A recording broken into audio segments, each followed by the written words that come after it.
Meus irmãos e minhas irmãs, mais uma vez estamos aqui através do canal EBD em Ação para mais uma lição.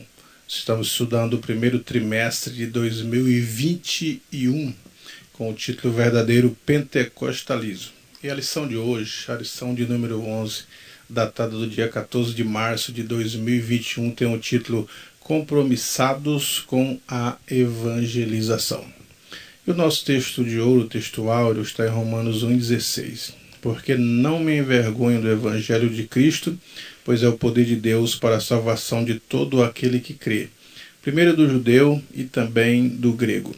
A verdade prática. A nossa responsabilidade para a salvação de todos os seres humanos, mediante o Evangelho de nosso Senhor Jesus Cristo, nos torna servos de todos. Na introdução, o comentarista vai falando sobre o reino de Deus que cresce à medida que os pecadores vão se convertendo. Nós observamos nas palavras do Mestre, ele disse para os seus discípulos: alguns de vocês não provarão a morte sem que vejam chegado o reino de Deus com poder. Dizendo que o reino de Deus, nessas palavras que ele diz, seria ganhar as pessoas para Cristo, tirar as pessoas das trevas, tirarem eles de lá, trazer a libertação para a vida destas pessoas e depois colocar eles em uma vida santa. Isso que caracteriza o reino de Deus. Nós observamos em Mateus 12, 28, Jesus dizendo para os seus discípulos: se eu expulso demônios, é porque é chegado a vós o reino de Deus. Então, o que nós entendemos como o reino de Deus, ou a necessidade da evangelização, a necessidade do discipulado, de se pregar a palavra, de ir para o mundo e falar de Cristo? Que através do poder da palavra, através do nome de Cristo e do poder que ele tem para libertar pessoas, as pessoas vão se libertando dos demônios, dos vícios, da escravidão, do pecado, e elas vão deixando as trevas, e Deus vai trazendo então para o reino do Filho do seu amor, como disse Paulo, que nos transportou das trevas para a luz, nos tirou deste mundo para o reino do Filho do seu amor. Então isto é o reino.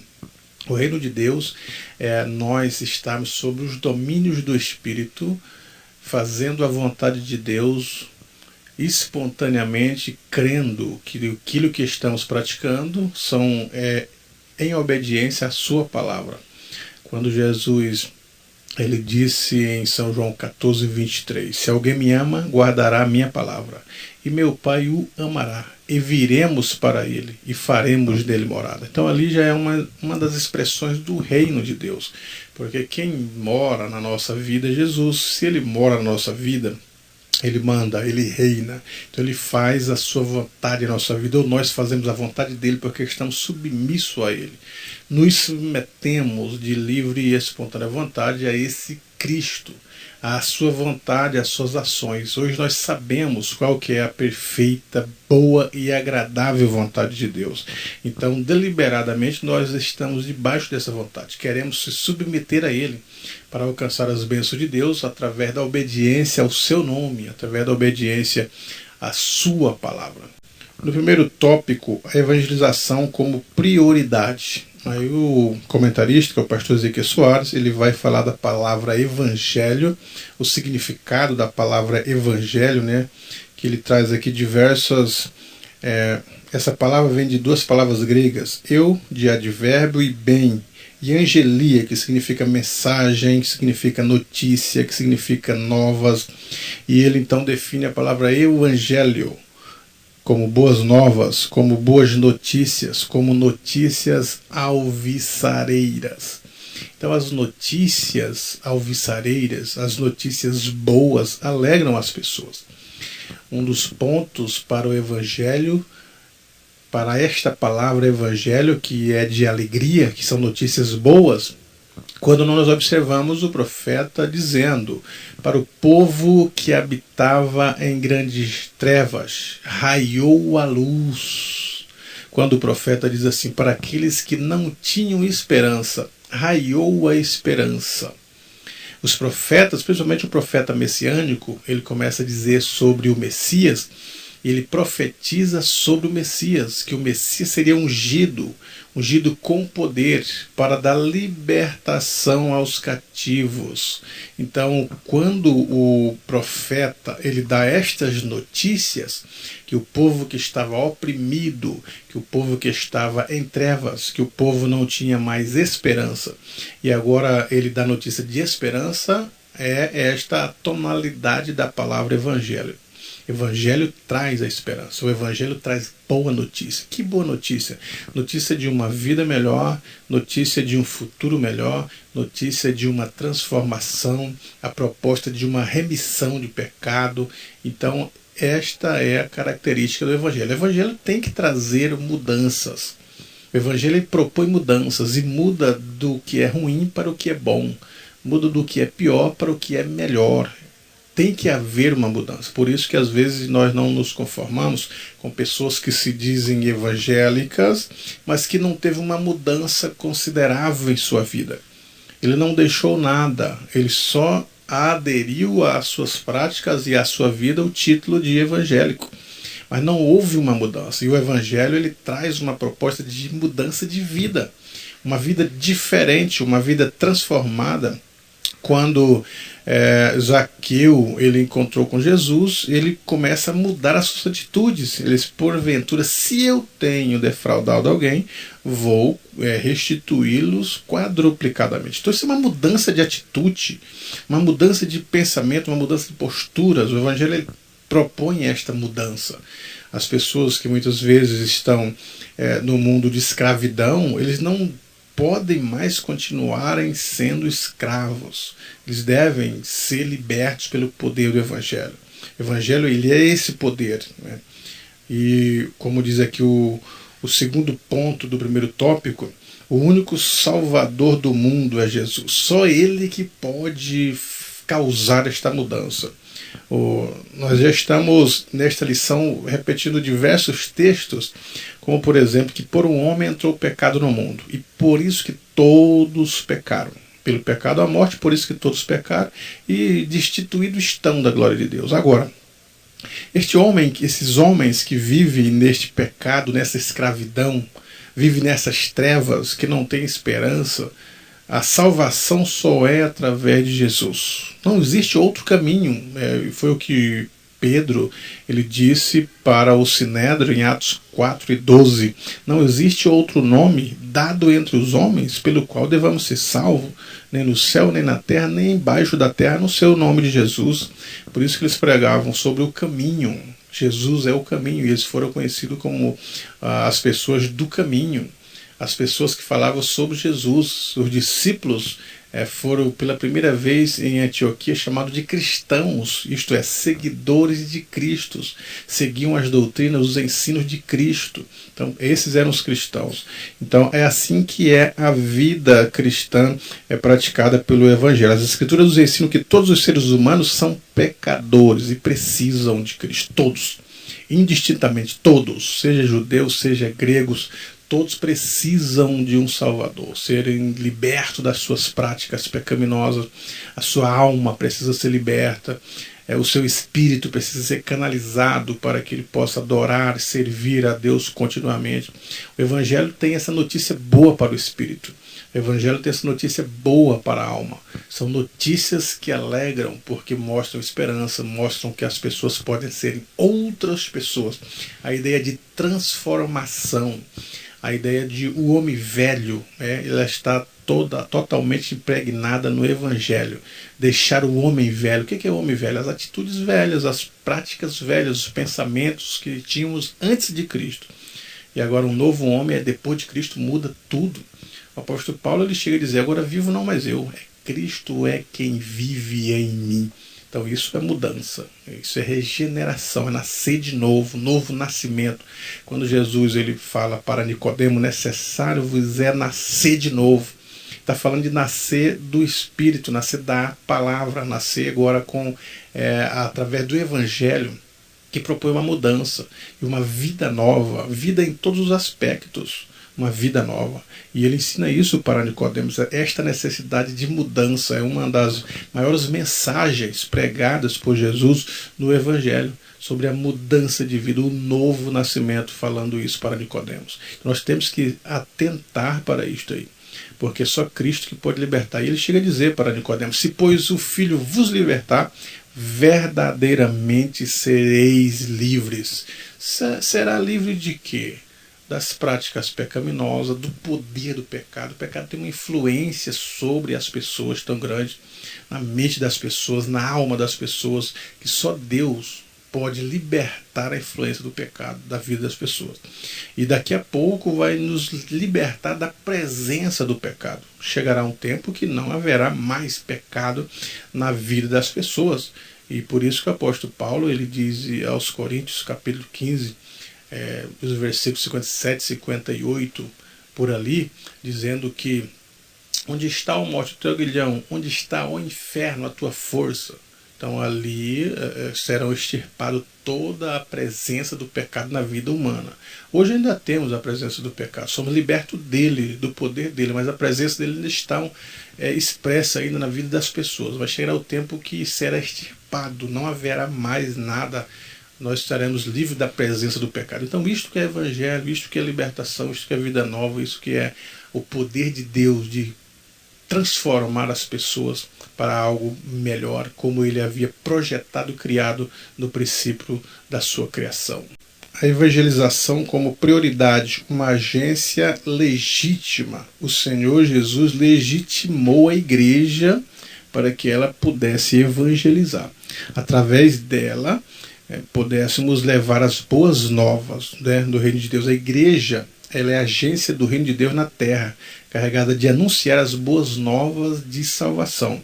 É necessário, pois, a mobilização de todas as igrejas, de todas as pessoas, todos os membros, para que cada crente seja um ganhador de almas. Todas as agências, dentro da própria agência que é a igreja, seja os cultos de ensinos, a escola dominical, os demais cultos, a prioridade maior deve ser ganhar almas. A escola dominical ela nasce com dois objetivos: evangelizar enquanto ensina. Enquanto ensina os irmãos, ela evangeliza os não cristãos para se tornar os cristãos. E a igreja, Cristo delegou ela a agência evangelizadora para falar das boas novas. Nós temos uma novidade para anunciar e muitas vezes não estamos anunciando. Quando ele disse assim: ide por todo mundo, pregar o evangelho a toda criatura. Então, isso ele disse para os discípulos. A igreja, logo após os discípulos receberem instruções de estarem em Jerusalém, eles ficaram em Jerusalém, até que do alto sejais revestidos de poder. E ser-me-eis testemunha em Jerusalém, como em Samaria, como na Judéia e até os confins da terra. Simultaneamente, eles eram para sair e falarem das boas novas, falarem do Evangelho. E nós vamos dizer daqui a pouco, no ponto que fala ali no segundo ponto, quais são essas novas que a igreja deve anunciar. Mas a igreja é a agência e cada cristão deveria ter isso em mente. Talvez a igreja hoje perdeu este foco de que cada cristão deveria anunciar o Evangelho, ser um propagador do Evangelho. Às vezes nós somos até agentes secretos no nosso bairro, na nossa cidade, no nosso emprego, na faculdade. As pessoas nem sabem que somos crentes. E o certo deveria ser ao contrário. Nós deveríamos estar em todos os setores onde estamos atuando e as pessoas soubessem que somos crentes. Seria esta a realidade. As pessoas precisavam saber que você é um cristão na faculdade, no colégio, no trabalho, no bairro, onde estivermos. E não só saber, mas ter ouvido você falar ou nós falarmos de Jesus. Porque era assim com os discípulos, aonde eles iam, eles estavam falando de Jesus. Paulo, o maior plantador de igreja, se evangelizando por todas as regiões da época, em um período remoto que não tinha o transporte que temos hoje, e ele conseguiu abarcar o mundo de então. Ele poderia estar preso, mas estava falando de Jesus. Se eu estivesse viajando, estava falando de Jesus. Se estivesse dialogando com alguém, falando de Jesus. Se estivesse na praça, como ele esteve no Areópago, falou de Jesus Cristo. Então, ele tinha em mente aquilo que Jesus havia dito: ide por todo mundo, pregar o Evangelho, essa delegação, essa ordem imperativa, idem, que Deus deu para a igreja, ela deve ser nossa. A igreja hoje, muitas vezes, nós estamos somente dentro de 4 paredes e sequer convidamos as pessoas para ir ao culto, sequer entregamos um folheto ao vizinho, sequer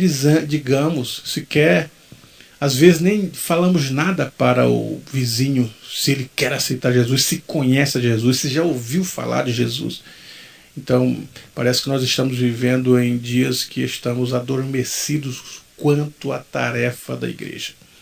E a missão da igreja é pregar por todo mundo, para todas as pessoas. Se não fizermos, será cobrado da igreja no tribunal de Cristo, porque esta é uma tarefa que envolve os galardões. E às vezes não receberemos galardões se não pregarmos. Então precisamos pregar, porque chegará o dia de prestarmos conta destas obras, principalmente das obras evangelizadoras. O segundo tópico: Jesus morreu para salvar todos os seres humanos. Então é uma temática que hoje, na atualidade, cada vez mais está crescendo, sobre a extensão da obra expiatória de Jesus Cristo. É um debate que, como diz o comentarista, ele não acontece antes da reforma, mas a partir da reforma, especialmente depois da reforma, né? Alguns começaram a canalizar e dizer que a obra expiatória de Jesus, ela não é para todos, começa ali na reforma. Mas antes, todas as pessoas, os discípulos, Paulo andou por todos os lugares, os discípulos andaram por todos os lugares, o ir de Jesus era ir por todo mundo. A ideia de se pregar o evangelho para todas as pessoas. Mas alguns reformadores começaram a pensar que Cristo morre por algumas pessoas em especial. Agora, a nossa teologia, como diz aqui no primeiro ponto do segundo tópico, a teologia pentecostal, nós acreditamos ser ela bíblica porque nós embasamos totalmente na Bíblia. Apesar de nos dias atuais, muitas pessoas têm comparado, querem pôr na balança a teologia pentecostal com a teologia reformada, dizer quem tem mais consistência, quem tem mais sabedoria, quais são as pessoas que mais interpretam, quais são os maiores exegetas, qual das teologias, se a pentecostal ou a reformada, tem mais livros, tem mais consistência. Isso aí não leva a nada. Não leva a nada. O interessante é que a nossa teologia ela é bíblica. Desde que os fundadores das Assembleias de Deus, Daniel Bergo Navinho, começaram a ouvir falar de Cristo, por mais que eles eram teólogos, e essa teologia deles era pentecostal e continua sendo na atualidade uma teologia pentecostal totalmente bíblica, eles usavam a Bíblia. Quando os pentecostais chegaram ao Brasil, ou as Assembleias de Deus foi fundada no Brasil, já havia as igrejas reformadas, ou ditas reformadas, aqui no Brasil. Elas já atuavam nos grandes centros. Mas a Assembleia de Deus, ela chega com a proposta de evangelizar as pessoas, de ganhar almas, de propagar o reino de Deus, de levar Cristo, levar a cura, as curas divinas, a ideia bíblica da continuidade dos dons espirituais. E isso fez um bem para a sociedade. Toda a sociedade brasileira foram aceitando a Cristo, foram vendo os milagres. São diversos milagres registrados ao longo da história das Assembleias de Deus. Foram batismos com o Espírito Santo e a igreja cresceu assustadoramente a ponto de se tornar a maior denominação pentecostal do mundo. Agora, não era somente os movimentos bíblicos de curas divinas e de batismo com o Espírito Santo. A partir de 1930, as escolas bíblicas sistemáticas já começaram a serem colocadas dentro da nossa denominação. Então, desde 1930, nós temos lições bíblicas. Samuel Nistro, um das mentes pensantes do tripé da Assembleia de Deus, era Daniel Bergo Navingre, Samuel Nistro, um grande homem intelectual, que ele instituiu a literatura no meio evangélico. E as pessoas começaram a estudar sistematicamente as doutrinas bíblicas, a conhecê-las, a produzir obras, produzir materiais bíblicos, as lições, os jornais. Hoje nós temos uma editora, a iniciativa lá atrás foi dele, Samuel Nistro. Então nós precisamos entender isso, e entendemos isso, que a morte expiatória de Cristo é para todas as pessoas. Não existem textos bíblicos com esta ênfase de que Deus não quer salvar a todos. Se Deus morreu por todas as pessoas, todos os seres humanos são criaturas de Deus, Então a Bíblia ela deixa claro sobre essa questão, né? E temos aqui no segundo ponto do segundo tópico, por quem Cristo morreu?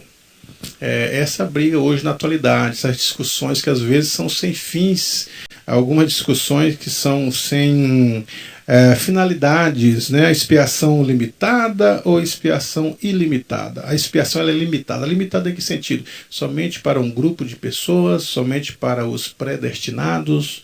Cristo morreu por um grupo de pessoas, e quando dissemos que Cristo morreu por todos, e por que Cristo não salva todos?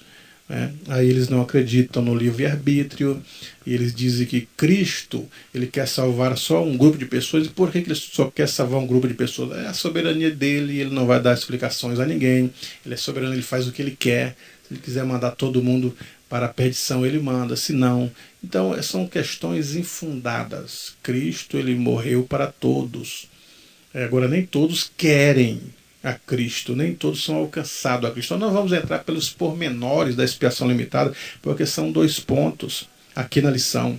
O objetivo da lição nesses pontos, e nesta lição de hoje, não é falar sobre a expiação limitada ou ilimitada, apesar de terem 2 pontos. Então nós não vamos levar o maior tempo falando sobre isso, porque são doutrinas que merecem com atenção maior, mas podemos sugerir para você poder estudar mais sobre isso. Mas o certo é que a expiação ela não é limitada, não é para um grupo.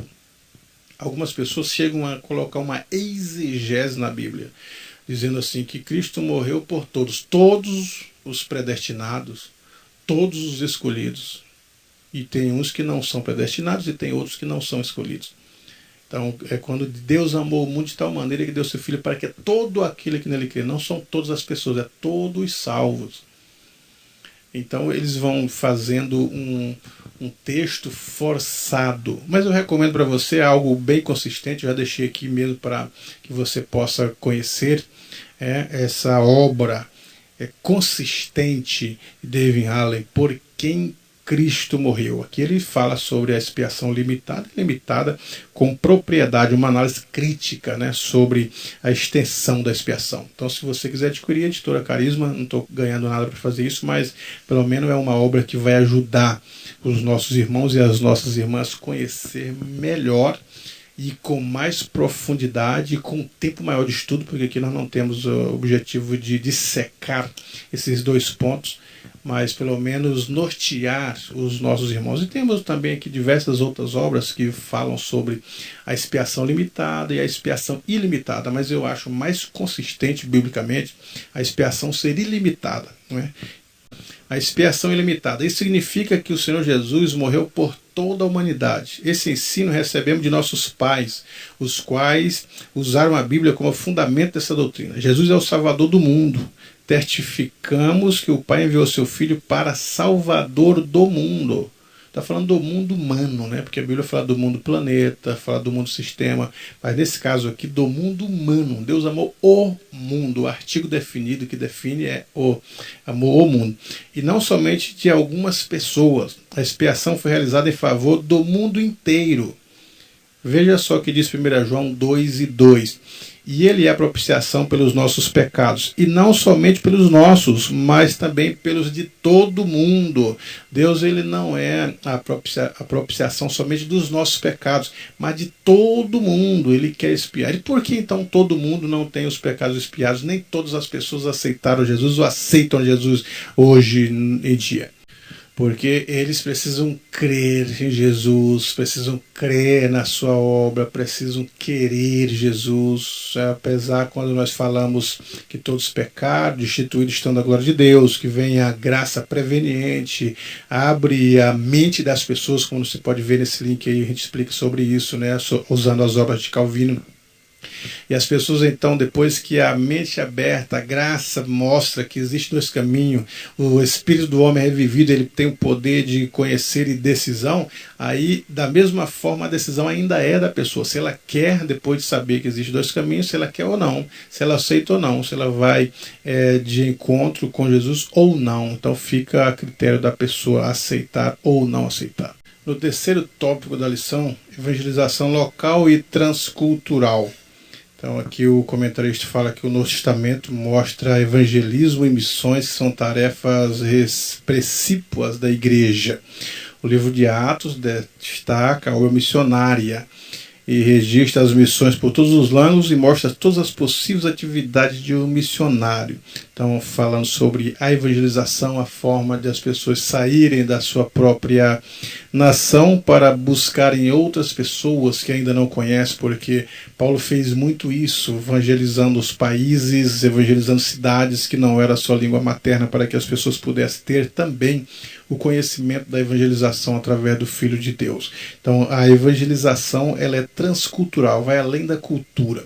Claro que o objetivo aqui não é aculturar o evangelho, fazer com que os índios, por exemplo, sejam como os brancos, fazer com que os africanos se vistam, pensem e tenham os mesmos rituais dos brasileiros quanto à sua cultura. Não, o evangelho é além disso, ele vai propor mesmo a salvação dentro da cultura de um país. Os africanos podem continuar com as suas atitudes culturais, apesar de ser uma nova criatura transformada pela Bíblia. Agora, tudo aquilo, todas as atitudes, todas as culturas que, porventura, contradizem aos mandamentos bíblicos, aí sim essas questões devem ser deixadas de lado e ampliadas. Por exemplo, existem alguns tipos de índios que, quando os seus filhos se nascem com deficiência, a cultura indígena é fazer com que aquele menino que nasceu com uma deficiência seja morto, seja extirpado. Então aí já vai contra as questões éticas cristãs estabelecidas pela própria Bíblia. Há culturas também, por exemplo, como os esquimós, que as pessoas, quando vão receber algumas visitas na sua casa, os esquimós, as esposas são dadas para que elas passem a noite com as visitas. E essas questões, ela também vai além da cultura. Ela está envolvendo as questões éticas da Bíblia cristã. Então, dessa forma, devem ser deixadas de lado. E por isso, com muito cuidado, a transformação, o entendimento, ele virá sobre a vida destas nações para entender a proposta do Evangelho, que é uma mudança de vida. Então a evangelização é o ato de comunicar as boas novas de salvação a todas as pessoas por meio de palavras e ações. Isso significa testemunhar com alegria sobre Jesus, sobre as boas novas de Jesus. E como nós dizíamos a princípio, o que é o Evangelho? O Evangelho é boas novas. Evangelizar é falar dessas novas. Evangelizar é dizer quais são as novas, quais são as novidades. Nós observamos o seguinte, quando nós falamos a princípio da lição, que Evangelho significa notícias alvissareiras, notícias que chocam, notícias que chamam a atenção, notícias que sobressaem, notícias que fazem-nos, ou notícias que dá vontade de ler, e assim fazem as manchetes dos jornais. Você pega qualquer revista impressa ou jornal impresso, as letras estão garrafais com um título que chama a atenção do leitor. E às vezes, pelo próprio título da manchete, o leitor compra a revista, compra o jornal, para saber o que está falando aquele título tão aguçado. Então as notícias alvissareiras são essas, são notícias que chamam a atenção. O Evangelho é uma notícia que chama a atenção das pessoas, que prende as pessoas, que faz com que elas queiram ouvir e saber, se interessam pela notícia. E quais são elas? Primeiro, o profeta Isaías disse assim: eis que a virgem conceberá e dará à luz um filho. Isso aí daria uma notícia. Você pega uma revista e se fosse na atualidade, por exemplo, vamos contextualizar, se fosse na atualidade, sairia no Fantástico que Maria se dizia virgem, apesar de estar grávida, chamaria a atenção. Então, quando o profeta disse assim, a virgem conceberá e dará à luz, as pessoas ficaram sem entender, porque a virgem, para conceber e dar à luz, ela tem que deixar de ser virgem. Como que essa mulher, Maria, sendo virgem, daria luz? Então, uma notícia que chamou atenção, que as pessoas não entenderam. E as notícias alvissareiras são essas, notícia boa, mas notícias que chamam atenção, e chamou a atenção da sociedade. Uma outra notícia que chama a atenção, que daria capa de jornais, foi o nascimento de Jesus. Quando ele nasceu, como ele nasceu, a forma que ele nasceu. O texto de Lucas diz assim, que os pastores estavam no campo, quando de repente o céu abriu e os anjos começavam a cantar e a dizer: glória a Deus nas alturas, pois na cidade de Davi nasceu hoje o Salvador, que é Cristo Senhor, e será de alegria para todos os povos. Qual foi outro nascimento de um menino, de um príncipe, de um rei, que ele nasceu e o céu partiu e os anjos cantaram? Ninguém. Nem Salomão, nem o nascimento de Buda, nem o nascimento de Maomé, nem o nascimento de nenhum líder religioso foi tão poderoso quanto o de Jesus. Então, o único nascimento que o menino nasceu e o céu abriu e os anjos cantaram e as pessoas viram e ouviram os anjos cantarem foi o de Jesus. Então, isso daria notícias. São notícias que chocam, notícias que vendem. Vendem capa de jornais. A vida de Jesus é o terceiro. A vida dele foi marcada por milagres. A vida inteira de Jesus foi marcada por prodígios, por sinais, por maravilhas. Se ele estivesse na atualidade, todos os dias Jesus estaria nos jornais, nos telejornais, nos noticiários, nos programas diários, se ele estivesse vivo. Se ele, vamos supor que ele viesse em nossa época e passasse aqui 3 anos e meio operando milagres, curando cegos, sarando os surdos, aleijados, ressuscitando pessoas, falando palavras boas, reunindo multidões, todos os dias eles estariam no noticiário, porque ele em si, a vida dele, o ministério de Jesus era recheado de coisas boas, de proveito para a sociedade, de multiplicação de pão. Era o que a gente chama de sinais, prodígios, de maravilhas, o que nós chamamos de milagres, o milagre da multiplicação, o que nós chamamos de maravilhas. As maravilhas de Deus estavam envolvendo as pessoas naquele momento, e toda a sociedade chegou até o governador a notícia de Jesus. Nós vemos Herodes, né, inquirindo de Jesus: eu quero ver você fazer um milagre. Você não vai fazer nenhum milagre? Tu não é filho de Deus? E Jesus ficou quieto, porque ele só queria presenciar o milagre, não cria em Jesus. Então, é dessa forma que é a evangelização. São boas novas, e as notícias boas são essas. A vida de Jesus, o ministério dele é uma vida de milagres, são notícias boas. Daria notícias alvissareiras, notícias que venderiam capas de jornais. E um outro aspecto também das boas novas é a morte de Jesus, a forma como ele morreu. Uma forma, se a gente olhar da forma psicológica, ele sofreu assombrosamente. Nenhum homem teria condições de aguentar ou suportar o que ele suportou. Mas quando ele deu o brado, que ele expirou, o texto fala que o sol escureceu, a terra estremeceu. Houve um abalo na natureza quando ele expirou. Qual foi o outro ser humano, qual outro homem poderoso, qual outro homem importante que na sua morte houve abalos sobrenaturais? O sol escureceu, a terra estremeceu, os sepulcros se abriram. Só o de Jesus. Então este fator também, se tivesse alguém fazendo a filmagem da partida dele, da hora da sua morte, e eles teriam filmado os fenômenos sobrenaturais acontecendo em volta de Jesus. E isso teria gerado noticiários e mais noticiários, debates e mais debates. Então a vida dele até na morte também foram questões de notícias que chocam, notícias alvissareiras, as pessoas estavam comentando. Agora, o mais importante é a ressurreição de Jesus. A ressurreição. As pessoas viram, Paulo diz que foram mais de 500 irmãos que presenciaram ele ser assunto ao céu, que viram ele ressurreto. Não somente as mulheres, somente Maria, somente os discípulos, mas quase 500 irmãos que estavam presentes no dia da sua ascensão, que viram ele ressurreto, com o corpo transformado, com o corpo glorioso. Então, a evangelização é isso, é levar essas notícias da ressurreição, que são boas novas, que as pessoas podem dizer: se ele ressuscitou, eu também tenho essa chance de ressuscitar, posso ter uma vida transformada para ressuscitar com o corpo glorioso e encontrar com ele. É a mudança da mente das pessoas a partir desses milagres milagre de Jesus. Então, a ressurreição de Jesus daria também um bom noticiário. Se as pessoas estivessem filmando até hoje, né, seriam temas de filmes sem ter nada. Como disse o hino, o pintor não viu Jesus, não havia fotografias, não havia filmadores, e as pessoas ainda pintam Jesus, ainda faz os filmes sobre Jesus, ainda vende nas bilheterias. Imagina se na época houvesse uma gravação, houvessem fotos, houvessem filmagens. Mas nada disso houve. Então, e mesmo assim, Jesus é o tema da atualidade. A Bíblia é o tema da atualidade, falando de Jesus. E ainda a notícia da sua volta. Então, o que é as boas novas? O que é as notícias alvissareiras? O que são as notícias que chamam a atenção?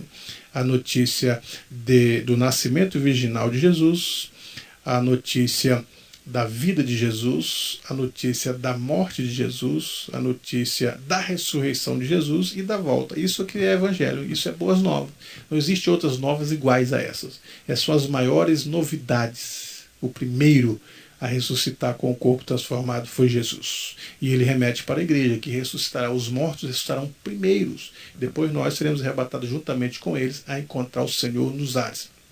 Então a vida de Jesus, Boas Novas é sobre toda a vida de Jesus. Quando fala dos evangelhos, não é a biografia simplesmente sobre a vida de Jesus.